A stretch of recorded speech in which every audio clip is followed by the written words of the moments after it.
이전에는 바로 가는 게 없어 버스로 이동하기 힘들었던 구간이 새로운 노선의 등장으로 가능해진다면 대중교통으로 이동해야 할 사람 입장에선 편리해지고 적어도 숨통이 좀 트일 겁니다.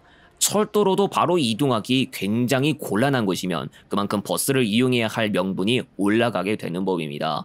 올해 고속시외버스에서는 전혀 새로운 구간을 운행하거나 기존 노선 운행 중단 뒤 복귀하는 경우가 생기고 있습니다. 아니면 기존 노선에 다른 정차지를 추가하거나 서로 다른 노선들을 통합하는 경우도 있었습니다. 운수사들 가운데 노선과 관련한 소식들을 많이 내놓은 운수사가 있으니 바로 금호고속입니다. 금호고속, 우리나라 단일 기업 기준으로 가장 큰 규모의 고속시외버스 운수사입니다. 규모가 큰 만큼 진출한 지역들이나 차량, 노선망은 방대하며 큰 기업이기도 하기에 이름도 널리 알려져 있습니다.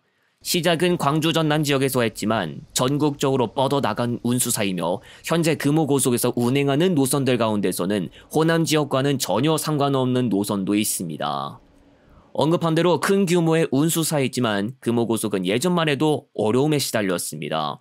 사실 이유는 어떻게 보면 경영에서 비롯된 겁니다. 금호 자체는 타이어, 항공사도 보유했을 정도로 몸집은 거대했지만 매각을 거듭하면서 지금은 대표적으로 건설사나 운수 종목이 남았고 올해 중에는 중견기업으로 따로 분류되기도 했습니다. 첫째는 경영 문제, 둘째는 코로나로 인한 운수 종목의 수요 급감과 매출 부진 등이라고 할 수 있을 정도겠죠.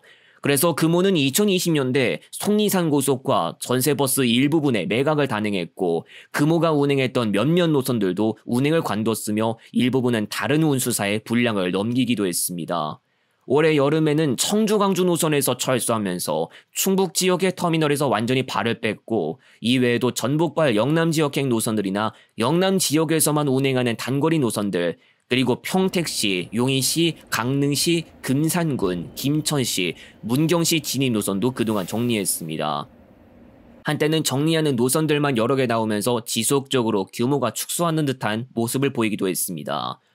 또 2023년 금호의 부채 비율은 1700%를 초과하기도 해서 위험한 수준이었습니다. 조정을 단행한 이후 다행히도 금호의 운수 종목이 영업이익을 보면서 반등하고 건설사도 흑자 전환했습니다. 그룹의 부채 비율은 지난해 380%까지 내려가기도 하면서 어느 정도 숨을 고를 수 있게 됐습니다. 다만 건설 경기가 침체되어 있다는 이야기가 들리기도 했기 때문에 그룹에 소속된 건설사에 대해선 아직은 좀 더 지켜봐야 할 수도 있습니다. 이와 같이 반등할 수 있었던 이유는 운수 종목의 노선 효율화 작업도 진행했기 때문입니다. 수익성이 나쁜 노선들을 정리한다는 뜻도 내재됐을 겁니다.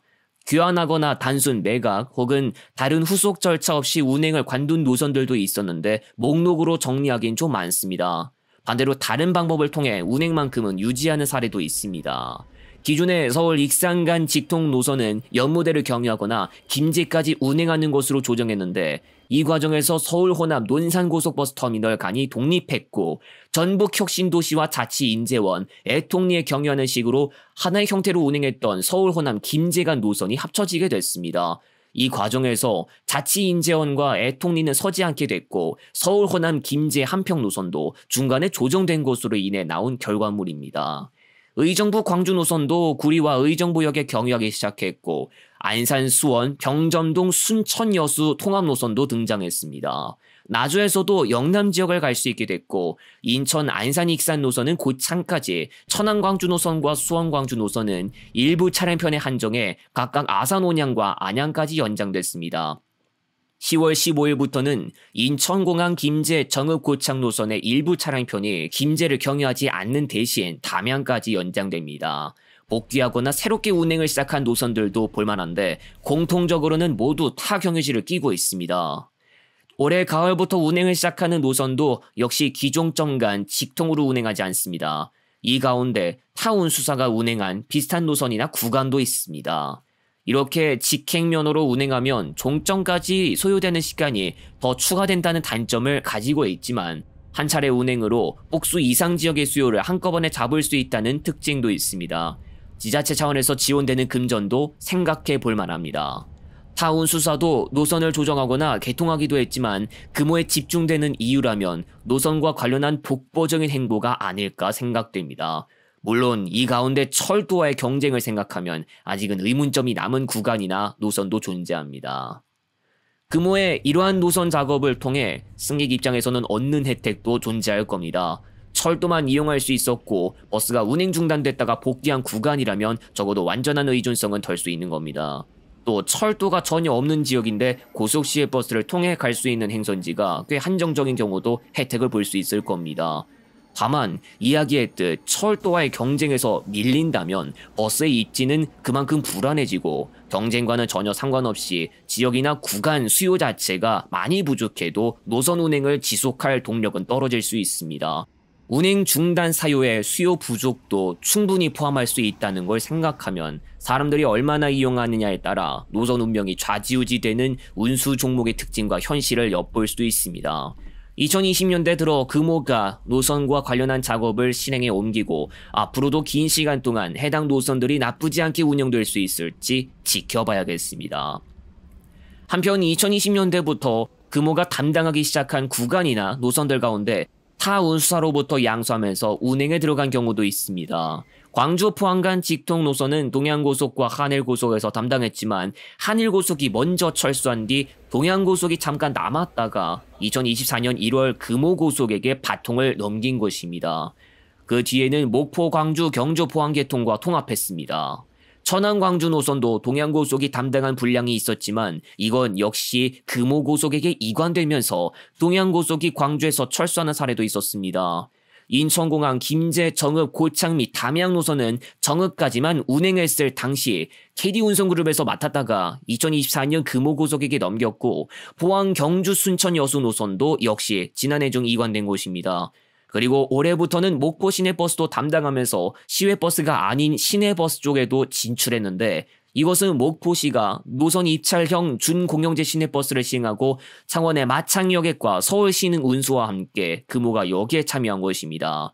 참고로 금호는 지금의 4401번이나 4402번이 되는 서울 안성 간 직행좌석 버스 노선 입찰에도 참여한 적이 있었으나 결국 KD운송그룹 운수사가 입찰 심사에서 가장 우수한 총점을 얻고 낙찰되면서 수도권 광역버스에는 진출하지 못했습니다. 만약 이때 낙찰됐다면 금호는 2023년부터 시내버스 틀에 해당하는 광역버스를 최초로 운행할 수 있었을 겁니다. 그리고 한 가지 더 있습니다. 바로 목포보성선. 물론 목포 순천 간 기준 편도 4편, 부산의 부전역까지 장거리 계통은 새마을호와 무궁화호 하나씩 운행하는 게 전부인데다 소요시간은 긴 편이기 때문에 아직은 시작에 불과할 수도 있습니다. 그러나 이 노선은 200km 정도로 운행도 할 수 있도록 설계된 데다 장기적으로 KTX 이음에 투입도 할 수 있어 소요시간을 최대한 단축할 수 있는 기회로 활용될 수 있습니다. 특히 현재 금호고속에서 운행하고 있는 진도 및 목포, 광양, 부산 사상 노선의 경우 총합 6차례밖에 되지 않는 데다 최대한 빠르게 간다고 해도 4시간 20분 정도 소요되기 때문에 소요시간이 뒤처지게 됩니다. 목포 보성선이 단선으로 건설됐기 때문에 편수를 얼마나 많이 구성할 수 있을지는 미지수일 수도 있겠으나 시외버스 운행 횟수와 비슷할 가능성은 있어 보입니다.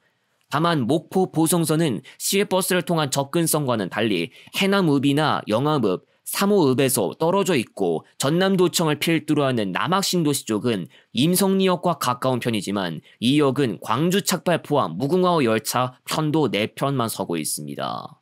경전선 서부 구간도 나중에 준고속으로 개량되고 부저마산선의 완전한 개통과 함께 KTX가 운행되면 광주광역시나 나주시에서부터 부산광역시까지의 소요시간을 최대한으로 줄일 수 있습니다. 광주 부산 간이나 나주 부산 간 고속시외버스에게 있어 경쟁자의 출현인 겁니다. 그러나 이 구간도 마찬가지로 단선으로 지어지기 때문에 선로가 하나인 구간에서 처리할 수 있는 교통량이라는 범주 안에서 해결해야 할 것으로 보입니다. 만일 적게만 배치되고 KTX만 운행된다면 광주 순천 간과 같은 초단거리 노선의 입지는 크게 흔들리지 않을 가능성이 있습니다.